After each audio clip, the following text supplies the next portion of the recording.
2 Samuel chapter 14. Now Joab, son of Zeruiah, perceived that the king's mind was on Absalom.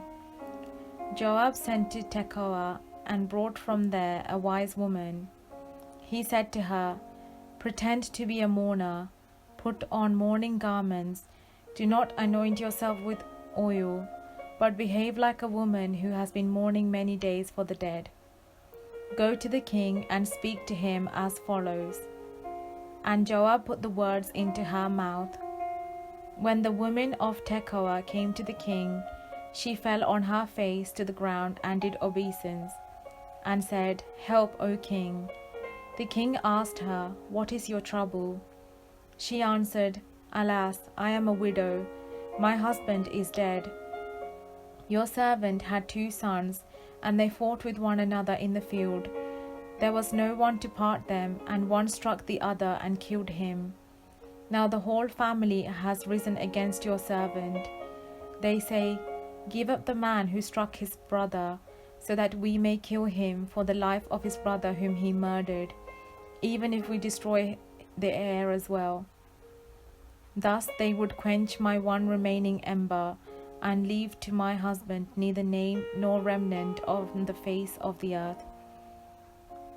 Then the king said to the woman, "Go to your house, and I will give orders concerning you."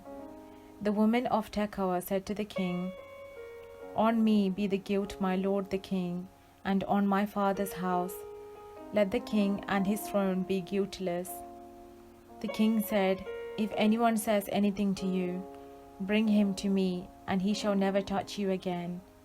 Then she said, "Please, may the king keep the Lord your God in mind, so that the avenger of blood may kill no more, and my son not be destroyed." He said, "As the Lord lives, not one hair of your son shall fall to the ground." Then the woman said, "Please let your servant speak a word to my lord the king." He said, "Speak." The woman said, "Why have you planned such a thing against the people of God? For in giving this decision, the king convicts himself, inasmuch as the king does not bring his banished one home again. We must all die. We are like water spilled on the ground, which cannot be gathered up. But God would not take away a life. He would devise plans so as not to keep an outcast banished forever from his presence. Now I have come to say this to my lord the king, because the people have made me afraid. Your servant thought, 'I will speak to the king, for it may be that the king will perform the request of his servant. For the king will hear and deliver his servant from the hand of the man who would cut both me and my son off from the heritage of God.' Your servant thought, 'The word of my lord the king will set me at rest. For my lord the king is like the angel of God, discerning good and evil. The Lord your God be with you.' Then the king answered the woman, 'Do not withhold from me anything I ask you.' The woman said, 'Let my lord the king speak.' The king said, 'Is the hand of Joab with you in all this?' The woman answered and said, 'As surely as you live, my lord the king, one cannot turn right or left from anything that my lord the king has said. For it was your servant Joab who commanded me. It was he who put all these words into the mouth of your servant. In order to change the course of affairs, your servant Joab did this. But my lord has wisdom like the wisdom of the angel of God, to know all things that are on the earth.' Then the king said to Joab, 'Very well, I grant this. Go, bring back the young man Absalom.' Joab prostrated himself with his face to the ground and did obeisance, and blessed the king. And Joab said, 'Today your servant knows that I have found favor in your sight, my lord the king, in that the king has granted the request of his servant.' So Joab set off, went to Geshur, and brought Absalom to Jerusalem. The king said, 'Let him go to his own house. He is not to come into my presence.' So Absalom went to his own house, and did not come into the king's presence. Now in all Israel there was no one to be praised so much for his beauty as Absalom.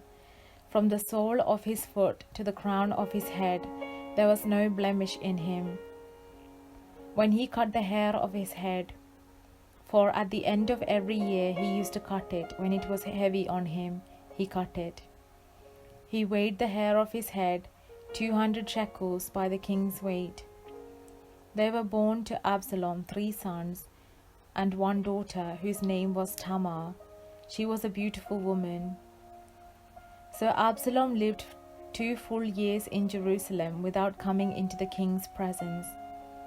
Then Absalom sent for Joab to send him to the king, but Joab would not come to him.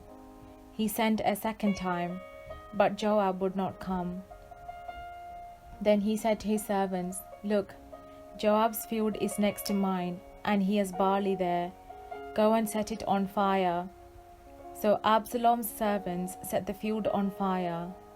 Then Joab rose and went to Absalom at his house and said to him, "Why have your servants set my field on fire?"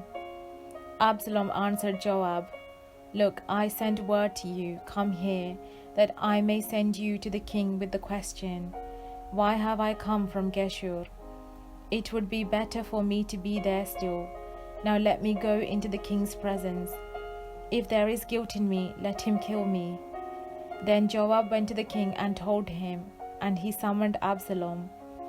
So he came to the king and prostrated himself with his face to the ground before the king, and the king kissed Absalom. This is the word of the Lord.